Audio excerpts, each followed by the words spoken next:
Na leo hii tunaye Bishop Israel ambaye amekuwa akizungumza na kutoa unabii kuhusiana na uongozi wa hapa nchini Kenya. Na leo hii anazungumzia masuala ya Edwin Watenya Sifuna ambaye amekuwa na homecoming kubwa kutoka Saturday na Sunday ambayo imetetemesha hadi serikali ambayo iko katika mamlaka. Na wengi wanauliza, je, ni kipi kinaendelea? Kwa sababu Sifuna inuka kutoka from nowhere hadi akawa mtu mkubwa sana ambaye ananenewa, na vijana wamesema kwamba wanataka asimame urais.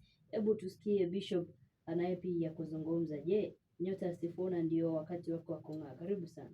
Asante sana. Nawashukuru katika jina la Yesu, na tena nawasalimu wote mlipo katika jina la Yesu. Hamjambo.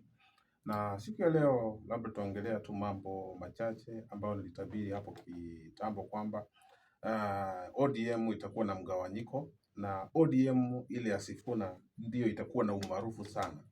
Na kuna kitu ambacho nitawaambia kwamba mtu anaitwa Sifuna. Sifuna alikuja kutimiza yale malengo ambayo Raila hangeweza kuyatimiza. Kwa hivyo kile ambacho Raila alianzisha, Sifuna atatimiza, kwa sababu Sifuna alikuja kutimiza kile ambacho Raila alianzisha. Na kuna watu ambao wanauliza Sifuna ni nani? Sifuna hajulikani. Sifuna hana pesa. Na kuna kitu nitawaambia hivi kwamba, na jambo la kwanza, mawazo ya wanadamu si mawazo ya Mungu. Unapoangalia katika Biblia, mtu anaitwa Daudi. Daudi alikuwa tu mchunga kondoo, hakuna mtu alijua Daudi. Ndugu zake wale ambao walikuwa wamezoea vita walikuwa na umaarufu mkubwa sana. Mandugu wengi sana kama hao wanajiita sijui Didimas Barasa, ama watu kama wakina Tuoli, wakina nani ambao wanasema wana uongozi, wana pesa, au ndio wanaweza amua Sifuna atasimama ama atasimama. Lakini kinachosema kwamba when God says yes, nobody can say no. Kwa hivyo Sifuna, uongozi wa Sifuna, mimi niwaambie kwamba Sifuna amekuwa akiandaliwa pale na Mungu, na amepata kibali kutoka kwa Mungu, si kwa wanadamu. Kibali cha Sifuna si cha wanadamu, ni cha Mungu. Una imagine kwamba watu wakupende, badala ya kuwapatia pesa, wewe ndio wanakupatia pesa. Yaani watu wanakupenda for nothing, mpaka wanaamua kukuchangia, mpaka wanaamua kukupatia pesa. Na tumeona katika mikutano mingi watu wanajaza watu kwa sababu ya pesa ambazo wako nazo.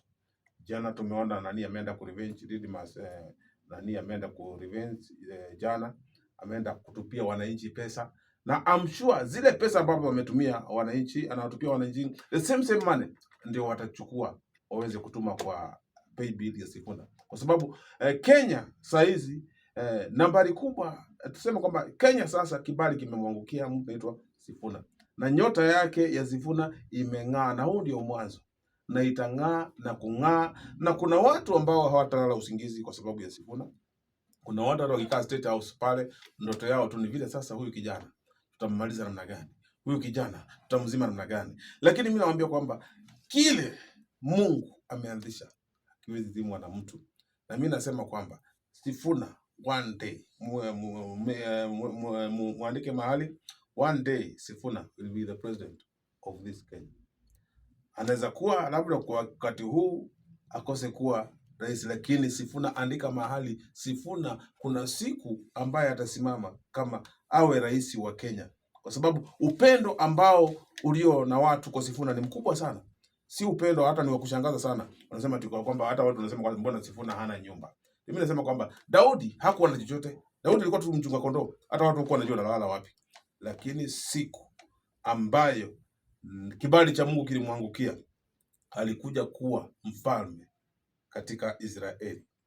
So mimi nawaambia kwamba Sifuna ni mfalme anayeandaliwa, ni rais anayeandaliwa kwa nchi hii ya Kenya. Na wakati huu mimi najua kwamba atapita katika vita vingi sana, watu watampiga vita, watu watasema mengi, na yale wanasema hawasemi ati kwa sababu tu ya kwamba ni yao, wanasema kwa sababu ni mshangao, wanashangaa. Kuna watu ambao wamekuwa wakisema kwamba hao ndio wasemaji wa Western Province, watu kama Atuoli, watu kama nani, kama Mudavadi. Lakini nasema kwamba nyota yao ya uongozi ilizima kitambo sana. Kama Mudavadi hata chama chake cha Amani aliuza, na kwa sehemu yake hakupata hata mtu mmoja aliyepita katika sehemu yake. Hata yule anaitwa county rep wa sehemu ya Mudavadi ni wa chama kingine. So Mudavadi hata kama ana jina tu chama, lakini Mudavadi umaarufu wake uliisha kitambo sana. Na mimi nataka kuzungumza sasa, na mimi nazungumza kama mtumishi wa Mungu. Nao kuna watu wale wanaitwanga wapingamizi. Unapokuta kwamba wakati Yeremia alikuwa anajenga ukuta wa Yerusalemu, kuna watu ambao watatu ambao walikuwa wapingamizi, walikuwa wanamwambia kwamba hii ukuta hii hata mbwa anaweza kuangusha hii ukuta.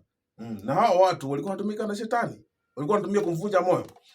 Nataka niwaambie katika sehemu ya Western kuna watu watatu, na si ati kwamba tu ni watu hapa, ni watu ambao wanatumia nguvu za giza.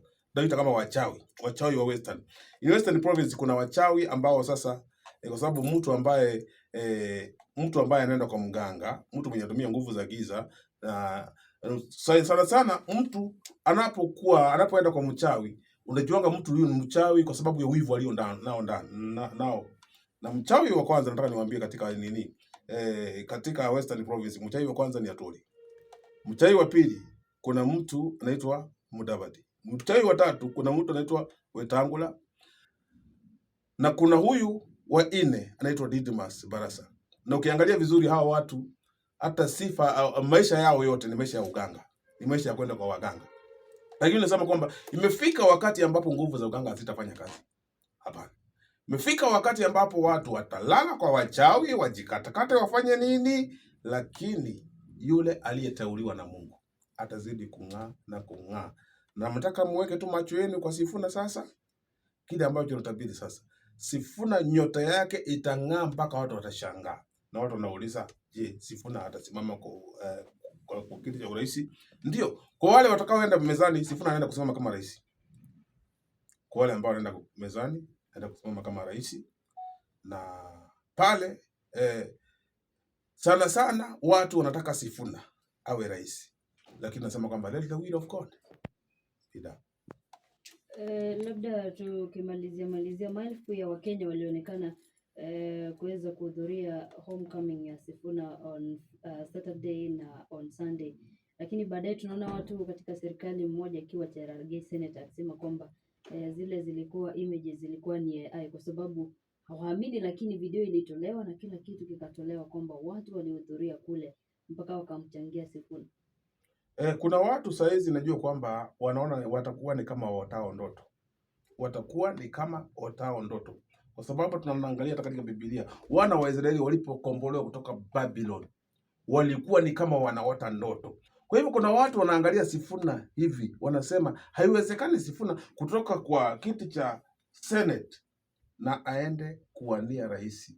Kwa hivyo mtu kama Cherargei, hao wataona tu ni ndoto. Lakini hiyo ndoto itakuja kuwa real. Na waseme kumbe huyu kijana alikuwa hivyo. Kwa sababu wananchi wa Kenya hawaangalii pesa. Na kama kuna wakati ambapo wanasiasa wanatumia mabilioni ya pesa ni sasa. Na watamwaga yale mabilioni na watapoteza. Wengi sana wataenda kama mtu kama Didmas Barasa ni mtu ambaye anatumika na UDA kwenda kumwaga pesa Western Province. Na atamwaga pesa zake, watu watakula, lakini at the end utakuta kwamba tu wataenda wimbo wa mtu mmoja, Sifuna.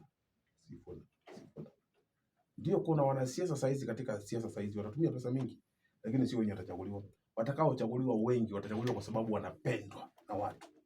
So imefika wakati ambapo sasa siasa real katika nchi ya Kenya zitaonyesha ukomavu. Kwamba wewe utaenda upeane pesa zako, mabilioni ya pesa watu wakule, lakini watu watachagua mtu kulingana na vile wanampenda na kulingana na vile wanataka awasaidie. Kwa sababu wewe na pesa zako utakuja kununua watu, kirudi pale uende kule kwa bunge, uende pia kutafutia tumbo yako. Na Wakenya wamefunguka macho. Wanajua wanasiasa ni wale tu wanakuja kumwaga mabilioni ya pesa, milioni ya pesa, wakishaingia mahali pale waende wafanyie matumbo yao. Lakini Kenya wamefunguka macho. Kizazi hiki si cha kudanganya. Kizazi hiki kimefunguka macho kwamba watakula pesa zako, lakini dakika ya mwisho utachagua mtu ambaye wanapenda. Labda tukikamilisha, Bishop, kuna wale ambao wangependa kuzungumza na wewe. Kama ungependa kuzungumza na mimi kwa sababu ya mashauri ya kiroho, kuna shida ya kiroho, kuna mambo naye yapitia mengi, nimeona watu wakinipigia simu kutoka sehemu nyingi na ushuhuda wa yale Mungu amewatendea baada ya maombi. Piga tu hiyo nambari yangu hapo, hata ukipiga mara 10, piga tu utanipata, bali uwe na imani kwa sababu nahudumia watu wengi. Nambari yangu ya simu ni 0722744672. 0722744672. Shalom, shalom. Mungu awabariki.